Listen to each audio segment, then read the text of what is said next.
Pagi hari ini kita akan meneruskan bahasan kita tentang ulumul Quran. Saya sengaja ini pembahasannya dimulai dari definisi Al-Quran secara istilah. Kita sudah membahas yang namanya Al-Quran itu, yang harus ada dalam definisi Al-Quran itu pertama huwa kalamullah. Pertama itu adalah merupakan kalam Allah. Sudah kita bahas dulu kalam Allah itu apa?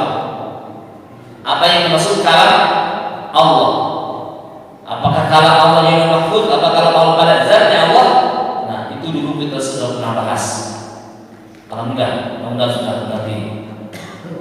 Itu yang pertama, kalam Allah. Yang kedua, yang namanya Al-Quran itu al-mu'jizu, yang mengandung mukjizat. Mukjizat itu sesuatu yang luar biasa yang diberikan kepada Nabi setelah diutusnya. Kalau yang sesuatu yang luar biasa diberikan kepada Nabi sebelum diutusnya, itu namanya irhas. Kalau sesuatu yang luar biasa itu diberikan kepada para wali Allah, namanya karamah. Kalau sesuatu yang luar biasa diberikan kepada orang-orang soleh, namanya ma'unah. Kalau yang diberikan kepada orang fasik, namanya ihana. Sudah kita bahas pertemuan yang lalu. Nah, pertemuan kali ini kita akan fokus pada pembahasan al-munazzalu ala khatamil anbiya'i wal mursalin biwasitatil Jibril amin alaihi salam. Itu bahasan kita. Jadi definisi ini definisi yang dirumuskan oleh Ali As-Sabuni. Ini paling lengkap kalau yang saya amati definisi ini. Nah, jadi Al-Quran itu diturunkan kepada Nabi Muhammad dengan perantara malaikat Jibril. Apa maksudnya diturunkan itu? Apa pengertiannya Al-Quran itu diturunkan? Maksudnya disampaikan. Nah, dulu waktu awal-awal pembahasan tentang kalam, sudah saya pernah singgung bahwa Al-Quran itu mula-mula memang dari kalamnya Allah, kemudian dituliskan dan disimpan di Lauhil Mahfuz. Setelah itu diturunkan secara sekaligus dari Lauhil Mahfuz ke langit dunia. Nah, diturunkannya itu diterima oleh malaikat Jibril dan dipegang oleh malaikat Jibril di Baitul Izzah. Nah, itulah dalam Al-Quran sebutnya inna anzalnahu fi lailatul qadr wa ma adraka ma lailatul qadr. Nah, kalimat diturunkan di situ menggunakan kalimat anzalna. Inna anzalnahu.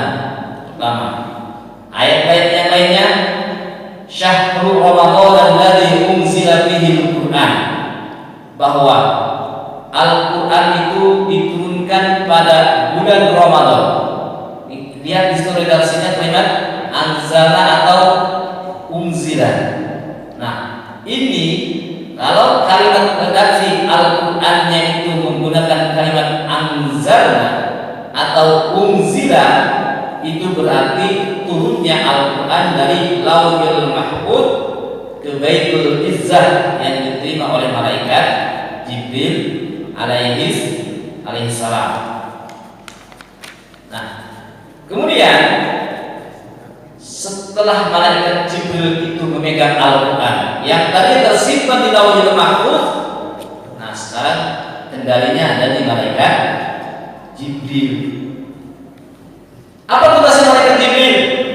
Dari malaikat Jibril itu disampaikan kepada Nabi Muhammad SAW. Kalimatnya beda lagi. Kalau tadi kan menggunakan anzalna atau unzila, tapi ketika turunnya dari malaikat Jibril disampaikan kepada baginda Nabi Muhammad SAW, wa innahu latanzilu rabbil alamin nazala bihi ruhul amin nazar. Beda lagi. Atau tanazzal misalnya seperti itu. Nah, berarti kalau kita menemukan di dalam Al-Quran ada kalimat tanazzala atau nazzala atau nuzzila, itu berarti kalimat itu diartikan diturunkannya dari malaikat Jibril kepada Nabi Muhammad SAW. Kita kan menjadi umum tafsir ya. Jadi kita harus menilai kalimat-kalimat yang ada di Al-Quran. Jadi kalau kita baca Al-Quran, ini ada kalimat anzalna, ada kalimat unzila, berarti langsung diturunkan dari Lauhul Mahfuz ke langit dunia yang dipegang oleh malaikat Jibril. Nah, kalau itu tuh sekaligus turunnya dari Lauhul Mahfuz ke langit dunia, Baitul Izzah dipegang oleh malaikat Jibril, itu seluruhnya dari Al-Fatihah sampai An-Nas. Tapi setelah itu, kalau kita menemukan dalam Al-Quran kalimat redaksi dengan nazzala atau tanazzala dengan tasydid, tanzil. Nah, itu maksudnya diturunkannya Al-Quran dari malaikat Jibril atau dari Baitul Izzah ke Nabi Muhammad sallallahu alaihi wasallam. Nah, sekarang kita bicara waktu. Kalau tadi diturunkannya dari Lauhul Mahfuz ke langit dunia atau Baitul Izzah, itu kapan turunnya? Tadi kan sudah diceritain. Inna anzalnahu fi lailatul qadr atau syahrul ramadan alladzi unzila fihi Quran. Nah, berarti yang diturunkan dari Lauhul Mahfuz ke langit dunia atau Baitul Izzah, nah itu terjadinya diceritakan dalam Al-Quran yaumal furqan yaumal taqal jam'an, yaitu bertepatan dengan meletusnya perang Badar. Kita ketahui perang Badar itu terjadi di bulan Ramadan pada tanggal 17 Ramadan.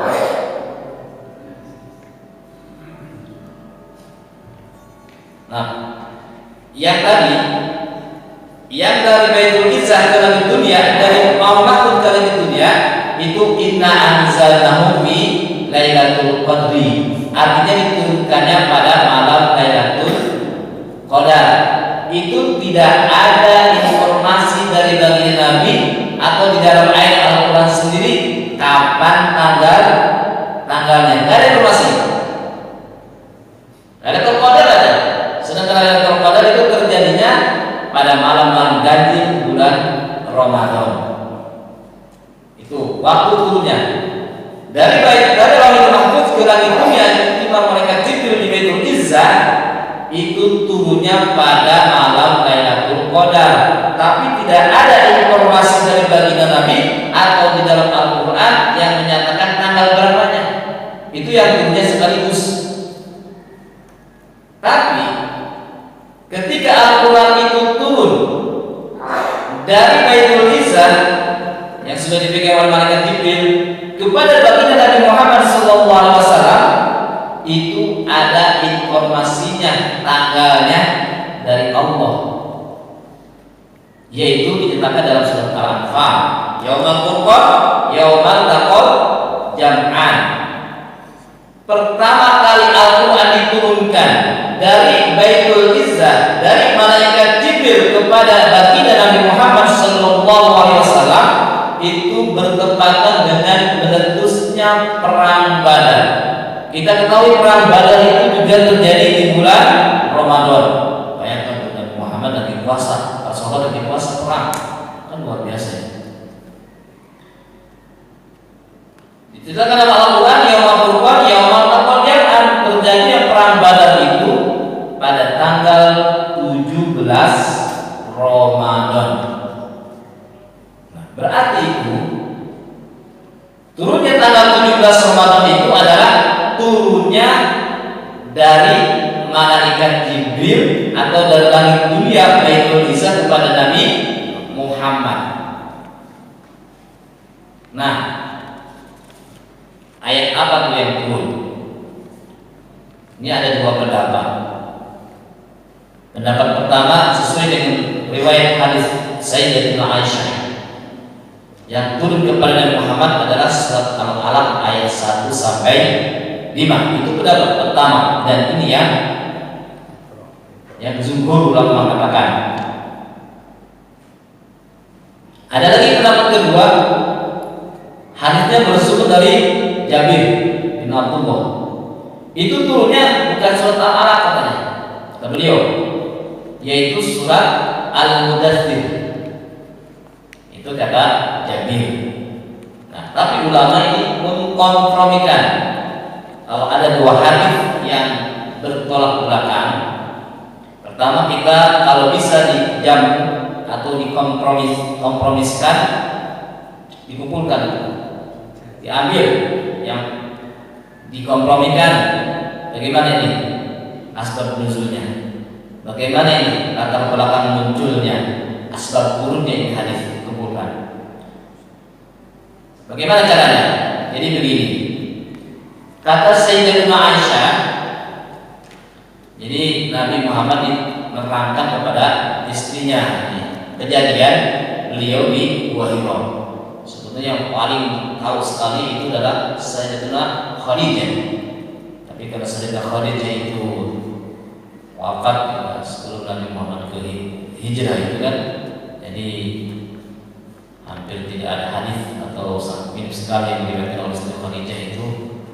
Kebanyakan hadis itu diceritakan, diriwayatkan oleh para sahabat yang masih belia-belia. Semisal Sayyidatina Aisyah itu masih muda sekali. Makanya ada hikmah kenapa Nabi Muhammad itu menikah dengan Siti Aisyah, masih muda banget dan gak punya anak dari Siti Aisyah ini. Ini hikmahnya, apa-apa yang ingin disampaikan kepada umat itu melalui Siti Aisyah. Contohnya kan ini, masalah-masalah rumah tangga, masalah bagaimana Nabi Muhammad ada dalam hubungan intim kan gak mungkin diceritakan kepada sahabat yang laki-laki kan. Makanya Siti Aisyah yang diberikan tentang masalah rumah tangga. Banyak sahabat-sahabat yang muda, Abdullah bin Abbas, Ibnu Mas'ud, itu sahabat-sahabat yang sangat muda. Waktu hijrahnya ada, waktu Nabi Muhammad hijrah dari Mekah ke Madinah, itu usia mereka masih belasan tahun. Makanya anak-anak muda yang ada di sekarang jangan ditelantarkan, harus kita bina. Kalau bisa masjid ini ada generasinya.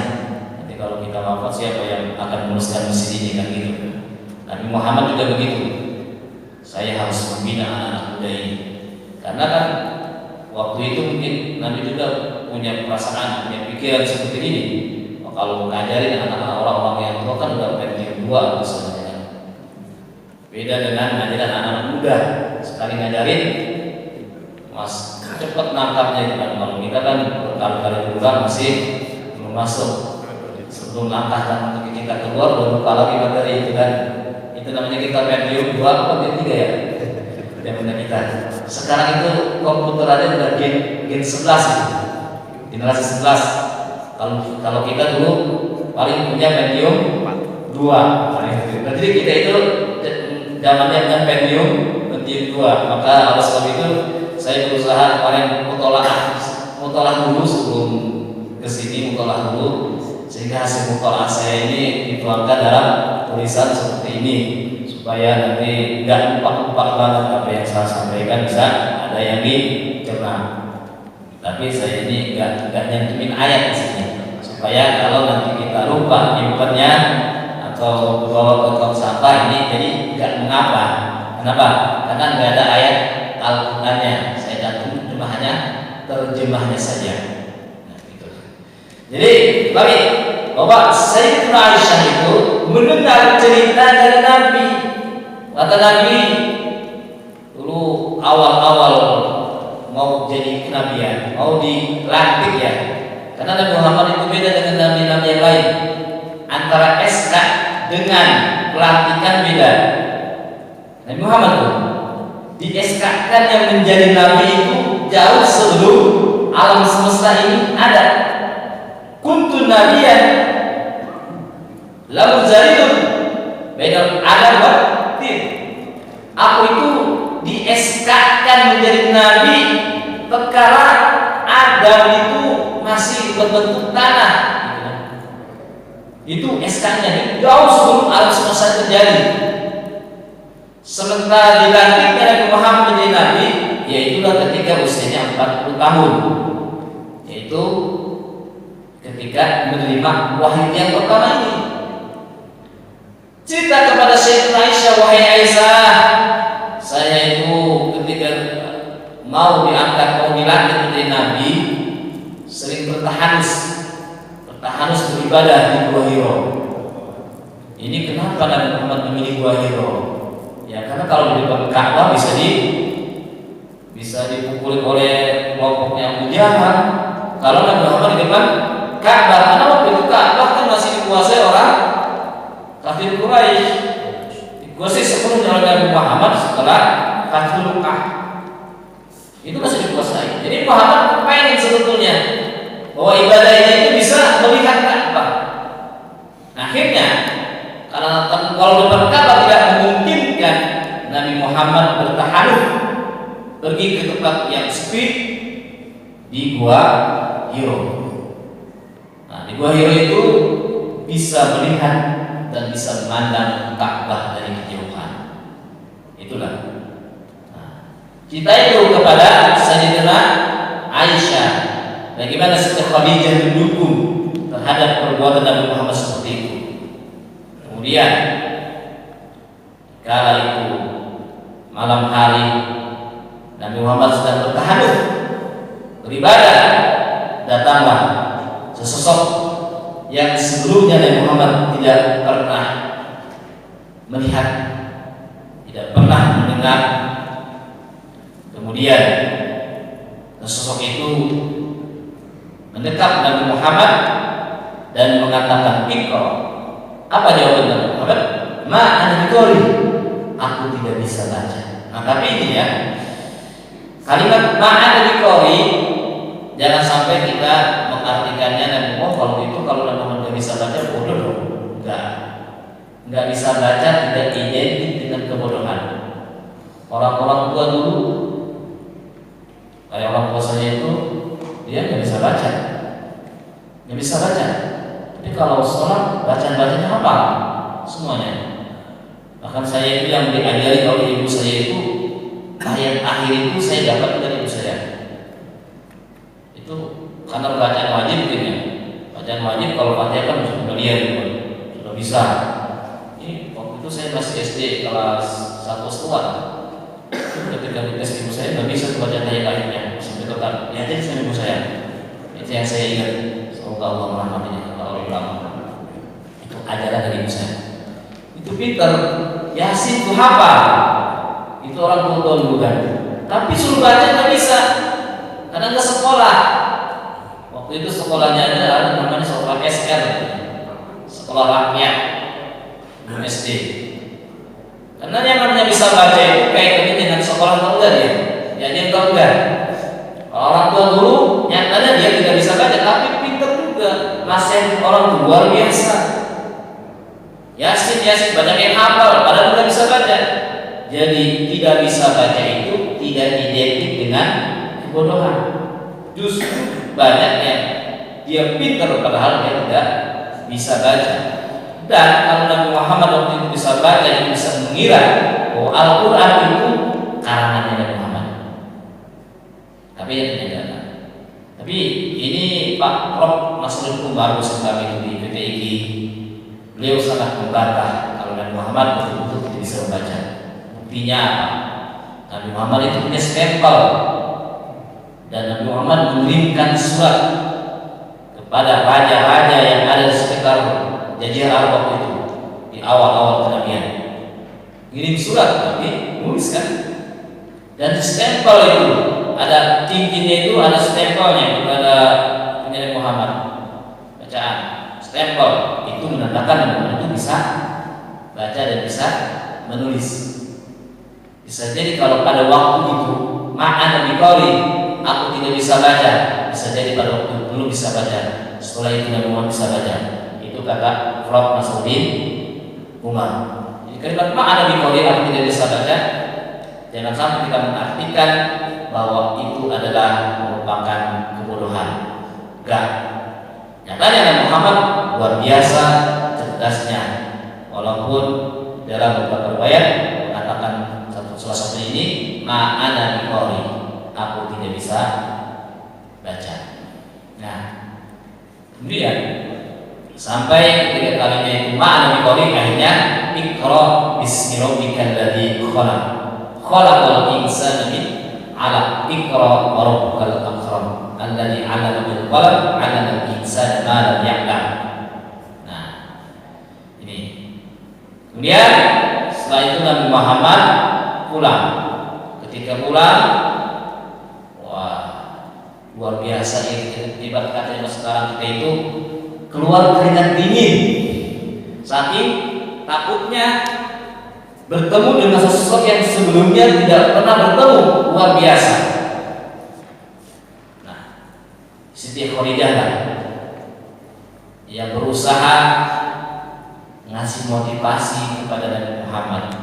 Akhirnya karena kejadian itu yang sangat luar biasa itu, Siti Khadijah masih punya paman Waraqah bin Nawfal.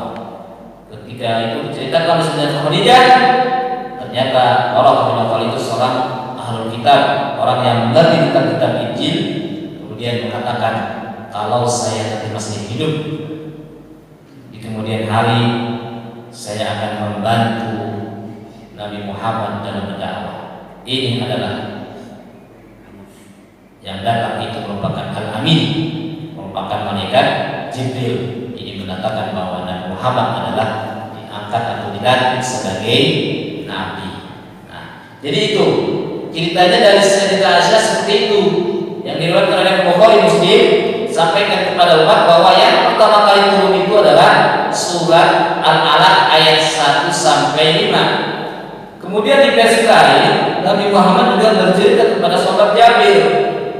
Kata Nabi Muhammad itu, aku bertahan di Hira. Kemudian setelah itu pulang ke rumah. Setelah sampai pulang ke rumah, aku diselimuti oleh istri saya. Dan kalau saya tidak Khadijah diselimutin. Ketika diselimutin, hanya kata Allah apa? Kata Allah, jangan selimutan dulu. Nah, jangan selimutan dulu. Kalau kita jangan tidur dulu. Malah bangun subuh jamaah di masjid. Nah, Muhammad diselimutin oleh Siti Khadijah. Kemudian, ya ayyuhal muzammil, ya ayyuhal mudaththir, qum fa'anzir. Kemudian turunlah ayat itu. Jadi cerita dari sahabat Jabir itu bahwa yang pertama kali turun adalah surat Al-Mudaththir. Yang waktu itu Nabi Muhammad habis dari Gua Hira, kemudian pulang. Setelah pulang, Nabi Muhammad tidurlah dalam sekarang itu kan. Ayat setelah itu turunlah wahyu surat Al-Mudaththir. Nah, ini cerita dari sahabat Jabir. Nah, bisa jadi itulah yang pertama kali Sayyidina Jabir menerima cerita itu dari Nabi Muhammad. Bukan berarti itu yang pertama kali turun. Bukan berarti yang pertama kali turun. Para ulama mengkompromikan itu begini. Memang bisa jadi surat Al-Mudaththir itu surat yang pertama kali turun secara utuh. Sebelum surat Al-Alaq itu utuh turun, surat Al-Mudaththir lebih duluan diturunkan secara utuh, lebih duluan selesai. Tadi kan surat Al-Alaq itu baru 1 sampai 5, sisanya lagi kan jumlahnya ada 19, sisanya lagi belum turun semua. Sebelum surat Al-Alaq sampai turun semua itu belum turun semua, sudah keduluan surat Al-Mudaththir. Jadi di sini kalau surat Al-Alaq itu ya sepakat para ulama bahwa itulah surat yang pertama kali turun. Ayat 1 sampai 5-nya pertama kali turun. Tapi surat, kalau ditanya surat yang secara sempurna pertama kali turun, yaitu surat Al-Mudaththir. Nah, itu. Kalau ini yang pertama kali turun, yang terakhir turun surat apa? Nah, ini saya sudah jelaskan sedikit. Kalau yang terakhir turun, yang tenar tentunya. Yang tenar kalau kita diajar di SMP, SMA itu pasti kasih surat Al-Maidah yang ayat 3. Al-yawma akmaltu lakum dinakum wa atmamtu alaikum ni'mati wa raditu lakumul Islam dinan. Itu yang terakhir turun. Yang tenar, yang masyhur. Kalau kita ngajarin agama Islam itu di sekolah, pasti itu yang dimunculkan.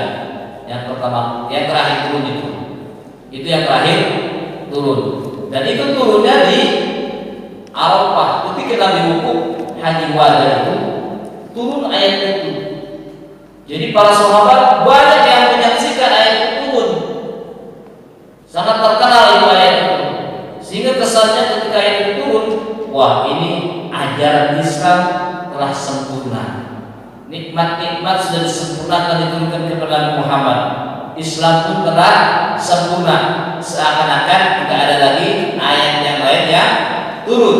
Kalau melihat daripada isi ayat itu, surat Al-Maidah ayat 3, dan itu diturunkan ketika wukuf di Arafah dan banyak para sahabat yang menyaksikan. Tapi para ulama berpendapat bahwa itu bukan ayat terakhir turun, walaupun secara isi itu menyatakan kesempurnaan Islam, tapi bukan berarti itu ayat yang terakhir turun. Karena nyatanya setelah haji wada itu Nabi Muhammad masih hidup sekitar 3 bulan atau 81 hari. Sehingga banyak para sahabat yang menerima ayat-ayat yang lain bahwa itu adalah ayat-ayat yang terakhir turun. Contohnya nih, sahabat A menerima ayat ini terakhir, kemudian sahabat B menerima ayat ini, dan para ulama itu Mas Al-Qattan itu yang lebih dominan itu yang terakhir itu surat Al-Baqarah ayat 281. Al-yawma tujza nafsin ma'amilat. Itu surat Al-Baqarah sebelum ayat yang panjang itu ayat 281. Itu yang terakhir turun.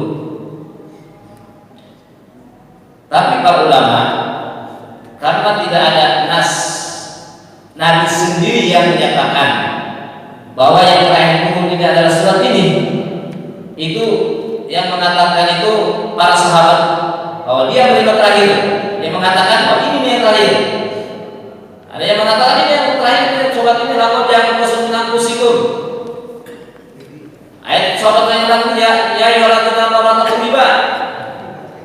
Mereka masing-masing punya pendapat. Karena ayat itulah yang mereka terima dari Nabi terakhir. Sehingga di sini banyak perdebatan mana yang terakhir turun. Nah, kata mana Al-Qattan? Karena tidak ada nas dari nabinya. Maksudnya Nabi tidak mengatakan sendiri, ini yang paling terakhir turun. Tidak mengatakan begitu. Cuma ini pandangan sahabat yang mengatakan yang dia menerima terakhir adanya itu dari Nabi. Nah sehingga kalau begitu silakan berpendapat. Beda dengan tadi yang pertama kali turun, bisa dikompromikan. Walaupun sahabat seperti Aisyah mengatakan Iqra, kemudian sahabat Jabir mengatakan bahwa yang terakhir turun itu adalah surat Al-Mudaththir, itu bisa dikompromikan. Tapi ayat yang terakhir turun itu para sahabat mengatakan, para ulama berbeda pendapat para sahabat. Tapi yang dominan jumhur ulama ada yang mengatakan bahwa yang terakhir turun itu adalah surat Al-Baqarah ayat 281 sebelum ayat yang paling panjang ini. Nah, jadi seperti itu. Itulah Al-Quran diturunkan. Masalahnya ini kan Al-Quran disampaikan oleh malaikat Jibril. Itu bagaimana malaikat Jibril menyampaikannya? Ada dua. Pertama, dengan wujud aslinya seperti tadi dalam wahyu itu wujud aslinya. Kedua, malaikat Jibril menyerupai laki-laki yang ganteng. Sering malaikat Jibril itu menyerupai Dahya Al-Kalabi. Dahya Al-Kalabi itu laki-laki ganteng di zaman Nabi Muhammad. Ada yang mau kasih anak namanya Dahya, datang nanti. Tapi jangan ini dulu, kalau kita punya anak ganteng, putih, kitanya hitam, istri kita hitam, nanti repot. Curigai ini. Ya, kalau namanya kegantengan itu genetik, keturunan. Ya, kalau kita rupanya seperti ini, jangan terlalu berharap laki-laki kita kayak Ronaldo. Nggak usah lah, karena genetik kan. Ya, Dahya Al-Kalami menyerupai bentuk aslinya dan menyerupai laki-lakinya ganteng. Itu malaikat Jibril ketika berjumpa dengan Nabi Muhammad. Dari dua metode yang malaikat Jibril sampaikan itu, ternyata yang menurut Nabi Muhammad itu sangat berat itu, yaitu manakala malaikat Jibril dalam bentuk aslinya datang kepada Nabi Muhammad, karena rupanya malaikat itu yang pertama kali aja Nabi Muhammad sampai ketakutan, pulang-pulang sampai tingkat pingin. Kenapa? Karena kalau malaikat Jibril datang dengan bentuk aslinya, otomatis ketika Nabi Muhammad menyampaikan sempurna dalam menerima ayat-ayat Al-Quran itu, berarti Nabi Muhammad harus mengikuti gaya bahasa yang disampaikan oleh malaikat itu. Artinya berarti harus masuk kepada alamnya malaikat. Itu Nabi Muhammad. Berat ini. Inna sanulqi 'alaika qaulan tsaqilan. Itu kata dalam Al-Quran itu, sanulqi 'alaika qaulan tsaqilan, qaulan yang sangat berat menerimanya. Itu manakala malaikat Jibril datang dengan bentuk aslinya. Nah, jadi Nabi Muhammad yang harus diikuti, yang harus masuk ke alam-alam itu, ke alamnya malaikat. Makanya kita ini sebagai manusia, maka dari basyar ayat dimahullah illa wahyan aw min wara'i hijab aw yursila ilaihi rasulan wa yuhyi bihi man yasha. Jadi kita itu tidak bisa melihat malaikat. Kalau kita bisa melihat malaikat, maka kata Nabi bisa jadi orang itu buta. Ini yang terjadi pada sahabat namanya Abdullah bin Abbas.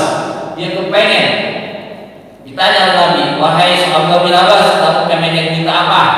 Saya doain. Nah, Abbas, saya pengen melihat malaikat. Dan Nabi, tidak ada seseorang manusia melihat malaikat kecuali dia akan buta. Iya, nggak apa-apa, tapi nanti katanya kalau udah tua. Kalau sekarang masih teman-teman yang ini, yang bagus-bagus, yang bagus-bagus. Beneran tuh, lihat malaikat Jibril, kemudian tapi ya ayatnya untuk Abbas, Abdullah bin Abbas itu buta. Tapi pintar sekali. Pintar karena langsung melihat sumber ilmu itu malaikat Jibril. Itu dua cara ini.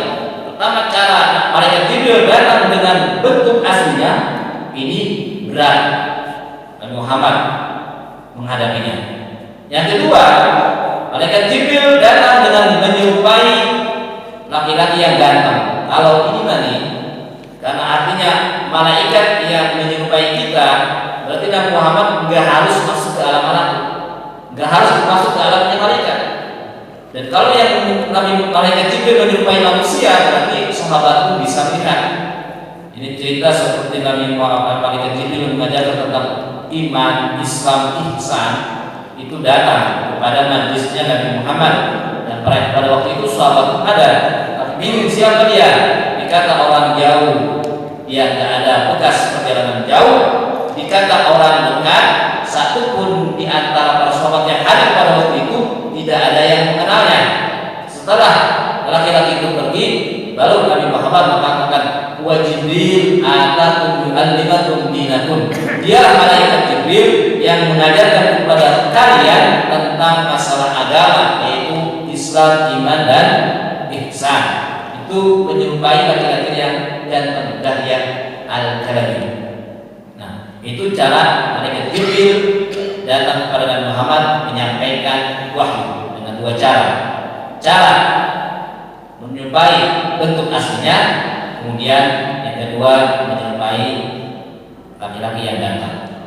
Kemudian bahasa selanjutnya yang harus kita pahami di sini, al-munazzil ala Muhammad ini, Quran itu diturunkan dari malaikat Jibril yang di Baitul Izzah, disampaikan oleh malaikat Jibril kepada Nabi Muhammad secara berangsur-angsur. Ini apa hikmahnya?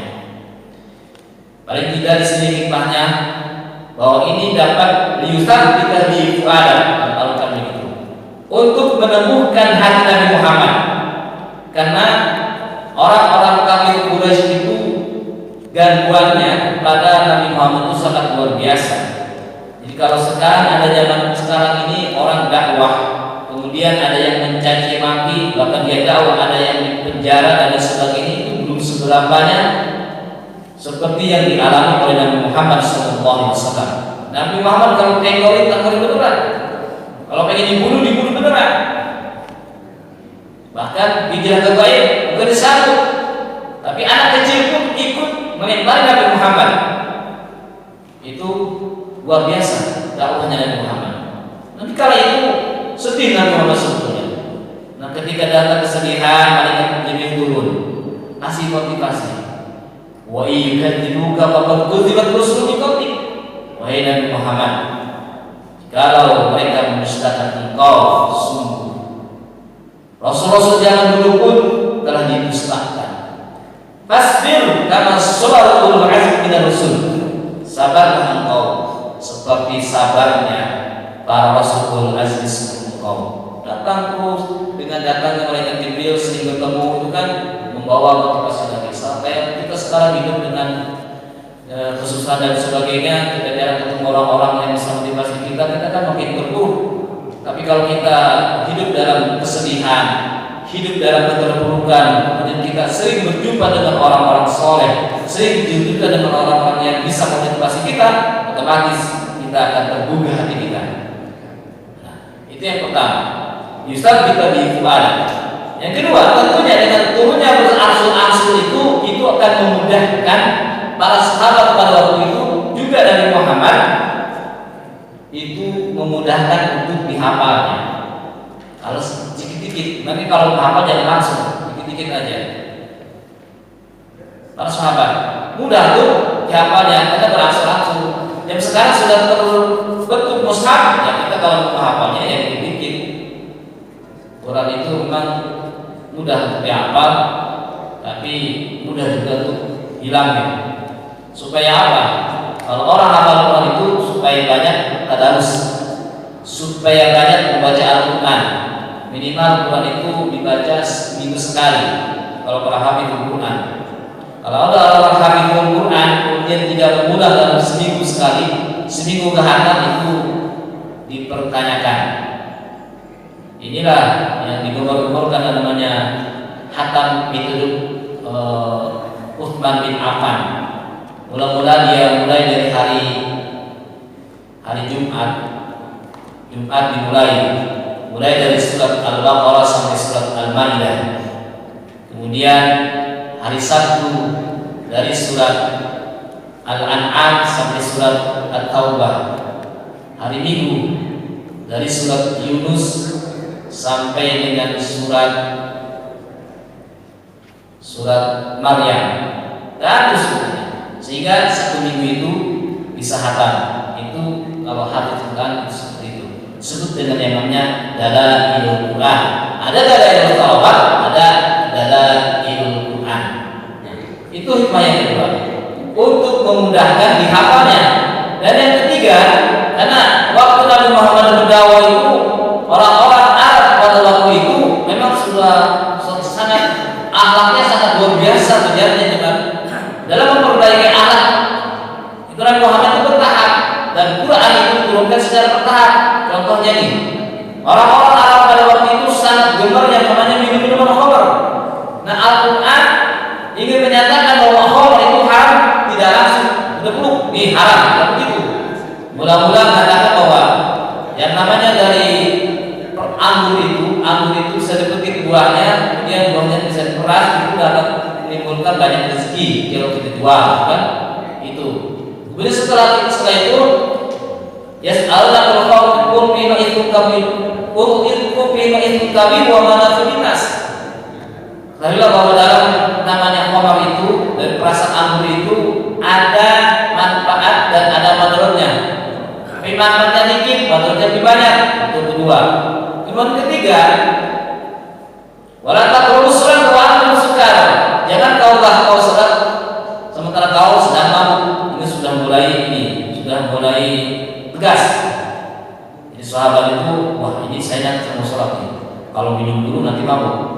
Pas waktunya sholat masih mabuk tapi nggak minum. Nanti dia harus sholat. Habis sholat, bentar lagi sholat lagi. Makin enggak gitu kan. Nah, setelah itu baru terakhir turun. Innama wa khamru wal maisir wal ansab wal azlam rizqun min amali syaitan.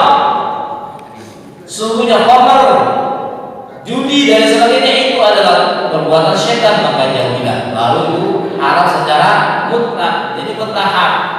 Nah ini juga ternyata kita itu dalam dakwah, dalam sekolah itu harus berguru-guru. Anak itu pertama harus diajar membaca, menulis, memahami, menganalisis.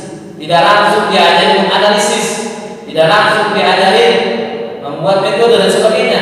Bertahap, berguru-guru. Nah, Al-Quran hikmah yang diturunkan secara berlangsung ini bahwa menunjukkan bahwa kita dalam kehidupan itu harus berangsur-angsur, sedikit demi sedikit, tidak langsung pada hal-hal yang berat. Ya, rupanya udah jam 6 ya.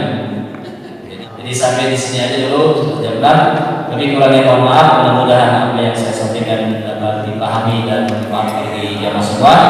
Tapi kurangnya mohon maaf, kita tutup dengan doa. Subhanakallahumma bihamdika astaghfiruka wa atubu ilaik. Rabbana atina fid dunya hasanah wa fil akhirati hasanah wa qina adzabannar. Rabbana atina fid dunya hasanah wa fil akhirati hasanah wa qina adzabannar. Sallallahu alaihi wasallam. Subhanallahi wa bihamdihi wa salamun alaihi wa sallam. Assalamualaikum warahmatullahi wabarakatuh.